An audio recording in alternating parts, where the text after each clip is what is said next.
भाई और बहनों, क्या रात थी यार जब यूनाइटेड ने ओल्ड ट्रैफर्ड पर रियाल सोसिएडाद को धोकर अपनी यूरोपा लीग के टॉप 8 में जो जो है जगह बुक कर ली है। ब्रूनो फर्नांडिस भाई अपने क्रिटिक्स का मुंह बंद कर दिया इस बंदे ने एक ब्यूटीफुल हैट्रिक स्कोर करके।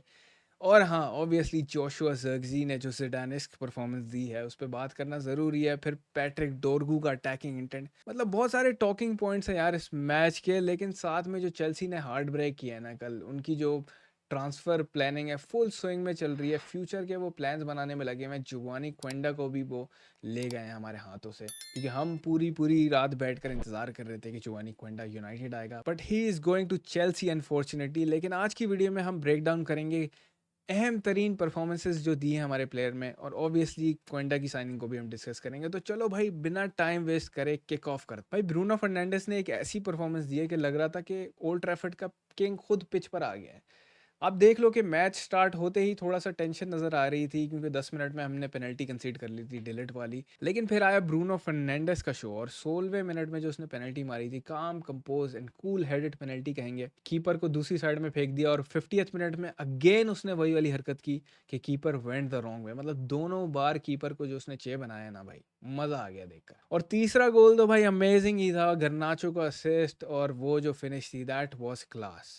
हैट्रिक सील भाई, बंदा सिर्फ कैप्टन नहीं है, लीडर भी है। मतलब रूबेन एमरिम ने कहा था ना कि हमें ब्रूनो फर्नांडिस से ज़्यादा चाहिए, we want more from him. और अगर मैं सच बताऊं, हर प्लेयर ब्रूनो फर्नांडिस के लेवल पे अपना वर्क रेट शो करे ना, तो यार ये यूरोपा लीग क्या चीज़ है। प्रीमियर लीग भी हम जीत सकते हैं, लेकिन बात वही है ना कि हमारे प्लेयर्स एक वीक अच्छा खेलते हैं और अगले वीक उनकी परफॉर्मेंस नहीं होती। और इस मैच के बाद तो कंफर्म है यार कि ब्रूनो फर्नांडिस की ये जो परफॉर्मेंस है, he is the real Trump card for United. अगर ये फॉर्म चलती रही तो यूरोपा लीग जीतने के काफ़ी बेहतरीन चांसेस हैं हमारे। लेकिन भाई ये समझ नहीं आया कि जोशुआ ज़िरक्ज़ी ने इस गेम में क्या जिडान मोड ऑन कर लिया था। आई मीन सीरियसली यार, कि क्या ज़िरक्ज़ी को जिडान का कोई रिश्तेदार है? जिस तरीके से इस बंदे ने बॉल कंट्रोल कर रहा था, मज़ेदार पासिस दे रहा था, स्लिक फुटबॉल खेल रहा था, वो देखकर तो भाई जिडान भी प्राउड फील कर रहा होगा। और ड्यूरिंग द गेम देख लो भाई, बंदे का एक एक टच एक अलग ही लेवल पे चल रहा था। मतलब आराम से मलाई की तरह वो 2-3 बंदे काट के ले जा रहा है। फिर वो रासमस हॉयलैंड के लिए उसने एक,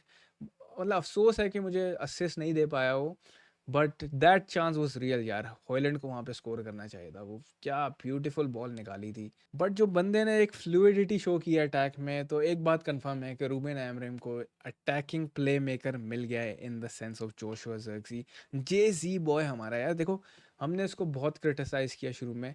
बात वही है ना कि अगर ऐसा ही ज़िरक्ज़ी अपनी परफॉर्मेंस देता रहा, अपनी इंप्रूवमेंट शो करता रहा, तो ये एक बहुत बड़ा एसेट बन सकता है यूनाइटेड के लिए।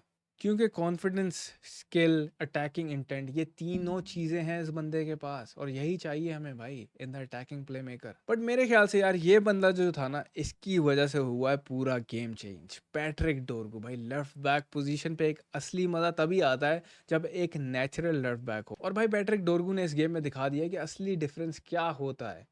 डोरगू की पेस, अटैकिंग इंटेंट, पूरा मैच बंदा ऊपर से नीचे करता रहा, एक अलग ही लेवल पे था। और उसकी एक्सप्लोसिव रन की वजह से जो उसने रेड कार्ड निकलवाया ना, वहाँ पे सोसिएडाड की डिफेंस मतलब पूरी ढेर हो गई थी। उसके बाद बुरी तरीके से इस बंदे ने एक्सपोज किया। कुछ जो चांसेस उसको मिले हैं शॉर्ट वॉट मारने के, वो अगर थोड़े बेहतर कर ले, क्योंकि there is a lot of room for improvement यार। ही इज़ यंग, 18 साल का, आई थिंक 18-19 साल का, if I am not wrong. Room है बंदे के पास इंप्रूव करने के लिए, और यूनाइटेड के अटैकिंग प्ले को एक नेक्स्ट लेवल पे ले गया था। आई होप कि वो ऐसा ही खेलता रहा, क्योंकि अगर वो बंदा ऐसा खेलता रहा जिस तरीके से ने सोसिएडाड की गेम में खेला है, तो लूक शॉ की जो वापसी है ना, वो मुश्किल हो जाएगी। और एमरिम ने अपने सिस्टम का जो एक बंदा साइन कर लिया, उससे आपको पता चलता है कि कितना फ़र्क पड़ता है when you have those players जो कि सिस्टम को सूट करते हैं। तो भाई ये जो लेफ्ट विंग बैक है ना अपना, पैट्रिक डोरगू भाई, कमाल कमाल छा गया भाई। मेन बंदा रहेगा ये। लेफ्ट विंग बैक की हमने बात तो कर ली, लेकिन साथ में बात करनी चाहिए हमें एक बंदे की जिसका पहला स्टार्ट था फॉर यूनाइटेड। आर्सेनल से उसने ट्रांसफर किया, एडन हेवन। नाम तो सुना ही होगा आपने, नहीं सुना तो आप सुन लो मेरे भाई, क्योंकि ये बंदा है फ्यूचर स्टार। हेवन का पहला सीनियर स्टार्ट था यूनाइटेड के लिए, और बहुत ही कॉन्फिडेंट नजर आ रहा था। हाँ, थोड़ी छोटी मोटी मिस्टेक्स तो है, वो चलती है, लेकिन जितना कंपोज वो दिख रहा था, उससे यही लगता है कि रूबेन आमरिम को एक सॉलिड डिफेंसिव ऑप्शन मिल गया है मेरे भाई। ये बंदा फिजिकली भी स्ट्रांग है, और बहुत अच्छी तरीके से ना, जो ओवरऑल कहूँगा मैं, बॉल डिस्ट्रीब्यूशन हो गई, अपने जो पोजिशनल प्ले होगा, एवरीथिंग वाज ऑन पॉइंट। बस बात वही है ना कि ज़्यादा से ज़्यादा इसको अगर गेम टाइम मिलता रहा तो एक बेहतरीन ऑप्शन है अलोंगसाइड लिसांड्रो मार्टिनेज, वो तो आई थिंक अब अगले साल ही आएगा, आई डोंट नो कब आने वाला है वो। जितना गेम टाइम मिलेगा उतना ही बेहतर होगा ये बंदा, क्योंकि ये यूनाइटेड के लिए इन फ्यूचर एक डिफेंसिव पिलर बन सकता है। एमरेम के सिस्टम में तो भाई ये और भी ज़्यादा शाइन करने वाला है, बट उसकी डेवलपमेंट है ना वो बड़ी इंपॉर्टेंट। लेकिन इन सब के अलावा आप देख लो कि रियाल सोसिएडाड ने शुरू में उनको एक पेनल्टी मिली, फिर भी उनका जो कोच था वो रो रहा था। भाई उनको शुक्रिया अदा करना चाहिए पैट्रिक डोरगू का, क्योंकि तीसरी पेनल्टी में उसने तो खुद बोला कि यार रेफरी माफ़ कर दो, उनको पेनल्टी नहीं थी। लेकिन कोच जो था उनका फिर भी बोल रहा था कि नहीं भाई। प्रेस कॉन्फ्रेंस में बंदा फुल फायर पे था, कह रहा था कि referee bias and all that. देखो ये हम सुनते ही रहते हैं हर मैच के बाद, कोई ना कोई कहता है कि हमारे साथ ज्यादती हुई। तो that is just part and parcel of football.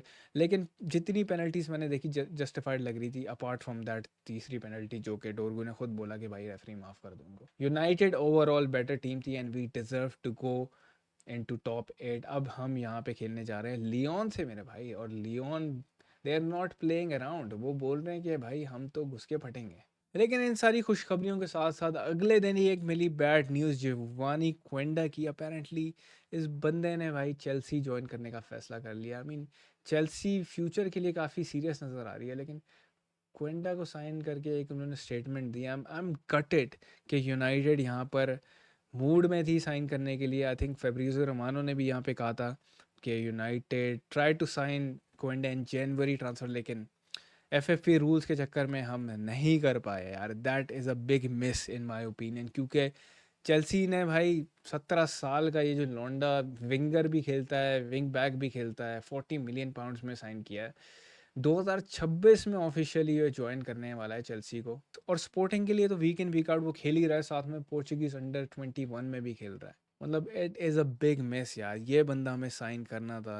I am cut it यार, सीरियसली। तो भाई और बहनों, कैसी लगी आपको ये वीडियो? मैनचेस्टर यूनाइटेड के फैंस, क्या लगता है कि ये यूनाइटेड की जो टीम है ये यूरोपा लीग में जीत सकती है, या हम आगे एटलीस्ट सेमीफाइनल्स फाइनल्स में जा सकते हैं? और कोएंडा की जो साइनिंग जो की है चेल्सी ने, आपने मुझे कमेंट करके बताना है कि आपकी कितनी हट रही है यार, क्योंकि मेरी तो बहुत हट रही है।